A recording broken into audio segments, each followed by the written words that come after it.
সেনাবাহিনীর হাতে দ্বিতীয় ক্যাম্পাসের কাজ হস্তান্তর ও অস্থায়ী আবাসনসহ ৩ দাবিতে গণ অনশন পালন করেছে জগন্নাথ বিশ্ববিদ্যালয়ের শিক্ষার্থীরা। আজ রোববার সন্ধ্যা ৭টায় বিশ্ববিদ্যালয়ের শিক্ষার্থীদের দাবির সাথে একাত্মতা জানিয়ে অনশনে যোগ দেন বিশ্ববিদ্যালয়ের উপাচার্য অধ্যাপক ডক্টর রেজাউল করিম ও অন্য কর্মকর্তারা। এর আগে সকাল 8:30টায় বিশ্ববিদ্যালয়ের কেন্দ্রীয় শহীদ মিনারের সামনে ৩ দাবিতে অনশন শুরু করে শিক্ষার্থীরা। ছাত্রদের দাবি তো আমাদেরও দাবি। ইউজিসির সাথে আমাদের কোনো অসমন্বয় নেই, তবে আমাদের চিঠিটা আমরা গত মাসের 15 তারিখে পাঠিয়েছিলাম। চিঠিটা ওখান থেকে আজকে মন্ত্রণালয়ে গেছে, সেটা আমি ছাত্রদেরকে বলেছি যে এটা প্রক্রিয়াধীন আছে এবং চলছে। সামনের প্রসিডিওর এখন আমার শিক্ষা মন্ত্রণালয়ের সচিবের সঙ্গে কথা হয়েছে।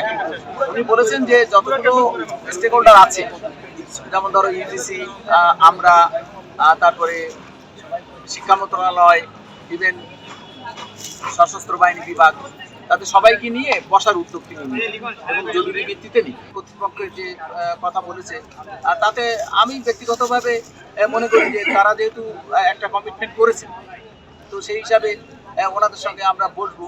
আর সেই কথা যদি আমাদের ছাত্রছাত্রীরাও শোনেন, তারা যদি এটা গ্রহণ করে, তাহলে আমরা এখন চলে যেতে পারি। আমরা মিটিং সিটিং করে যদি দেখি যে আবার আমাদের ঠিকমতো আমরা ফলাফল পাচ্ছি না, তখন আবার ছাত্রদেরকে নিয়ে আমরা আবার প্রোগ্রামে বসতে পারি, কোনো অসুবিধা।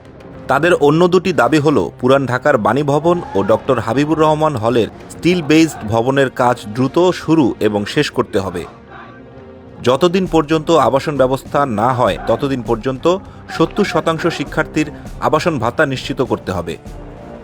অনশনরত অবস্থায় একাধিক শিক্ষার্থী অসুস্থ হয়েছেন। তারা বর্তমানে ন্যাশনাল মেডিকেল কলেজ হাসপাতালে চিকিৎসা নিচ্ছেন।